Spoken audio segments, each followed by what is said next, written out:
strangely enough, all these ballast tanks have big holes in the bottom. They're open. There's no valve. Big hole about this big. Several of them all along. So they don't ever close those because they can't close them. They're open all the time to the water. But they blow the water out with air. You know.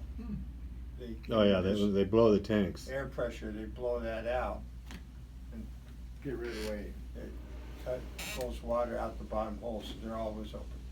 And Oh yeah. so it's called riding on the vents, because then if you want to submerge, you just open the vent and the air goes out the top Wow. and the water comes in. Oh. Now, so they got, how do they create that air pressure the next time?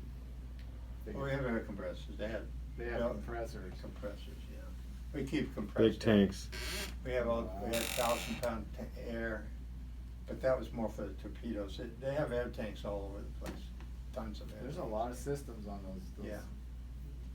So, but anyway, this one time,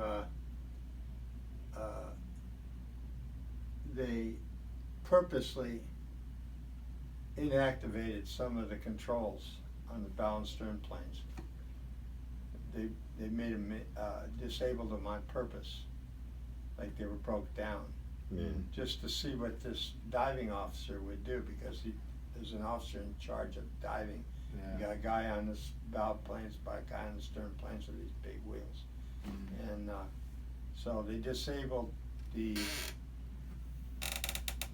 bow planes are rigged up against the hull, and then when you dive, you rig them out like this, and then they operate. See, I'm getting too technical here, but anyway, it's kind of complicated. But at any rate, they made it so that the motor that rigs them out, they cut the power to it, just to see what the diving officer would do.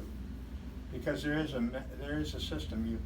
You have this big wheel, and if the motor goes out, you can do it manually by cranking this big wheel. Oh wow. It's all hydraulic, nothing electric. So if all it breaks, hydraulic. you got to get on that wheel quick. Yeah, but anyway, then they disabled the stern planes. There's a dial in there that shows where your stern planes are, right? So they disabled that dial. They were still working, but the dial wasn't showing the position. Anyway, it was a drill.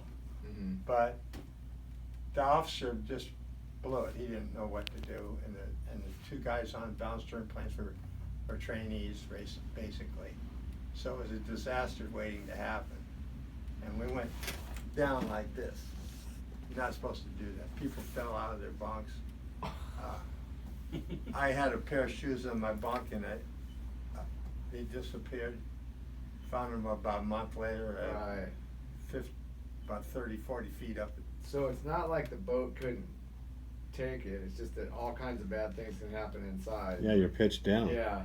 Well, if you go too deep, it's gonna collapse. You know, that's what happened to the Thresher. Oh, it's just too much pressure? Yeah. Really? But our test depth was 400 feet. That's test depth. In other words, that's the deepest you're supposed to go. Rated to test be able to depth. go. However, if you were in a wartime situation or something, you're supposed to went 600, 700 feet and survive. Wow. You know, since you have You could probably double it. during peacetime, you have a 400-foot limit just for safety. But Wow. in under wartime, if they're bombing, you're going to keep going down. Some people went too deep and never came back. You know. Wow. Anyway,